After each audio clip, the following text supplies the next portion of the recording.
Aung San Suu Kyi is now set free. Do you think she's still a political force? She's been locked up for a while. She is still a potent political force, absolutely. I think the strength of her influence in the country was quite clear by how long they kept her incarcerated. If she was irrelevant, why did they keep her under house arrest?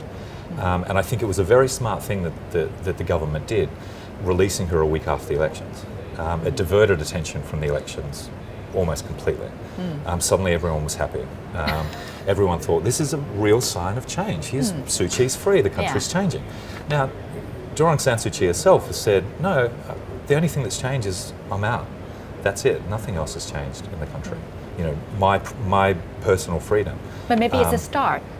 Sure, but then you have 2,100 other political prisoners in the country, and there was an amnesty of prisoners a few months ago, and less than 100 of those 2,100 political prisoners were freed. So it's not really that much of a start.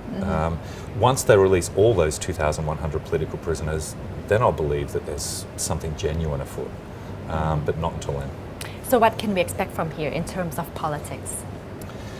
I think we can expect in the near future pretty much more of the same.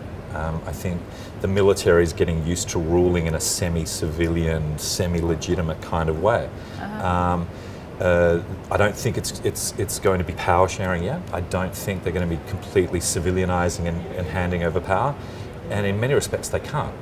In all these parliaments, 25% of the seats are serving military officers. So they've still got that constitutional quota where the military has a quarter of the seats. In the regional parliaments and the national parliaments, they hold all the key ministerial portfolios. So I think they're gradually trying to change, but that doesn't mean necessarily improve. To me, I think it's a more sophisticated form of authoritarian rule. They'll basically use, and they call it that themselves. They call it disciplined democracy. Disciplined democracy, which is a pretty sinister term when you think about it. And I think what they're doing is permitting a little bit more space in the country for political opposition groups in some ways to actually work out in the open, and that's a positive step in some ways, but it's still just a preliminary step. I mean, once there is a genuinely open, active political opposition in the country that can contest elections, that would be a real sign of change, but that still hasn't happened yet. What about the press? Do they have maybe a little bit more freedom to report these days? A little bit more, but when you consider how much more they have to go, I think it's encouraging in some ways, but we've got to keep it in context. That yes, they're being put it in context in how long they've been repressed. Right. I mean, Burma does have a flourishing media. It does. They've got hundreds of magazines and newspapers, lots of television stations and things like. And there's a flourishing exiled media culture as well. But they're inhibited by what they're allowed to report. They can report on lots of issues. Increasingly, they can report on environmental issues and some social issues, but on politics, no. Criticize the government? No. Absolutely not. No. I mean, ahead of the elections, it was encouraging to see some publications publishing what ministers said or what government officials said or what political parties running in the election were saying, what their platforms were, and that was great. And everyone was saying, look, this is progress. And I thought, well, they're just reporting a basic position. There's no analysis, there's no criticism, there's no investigation, so there's still a long way to go.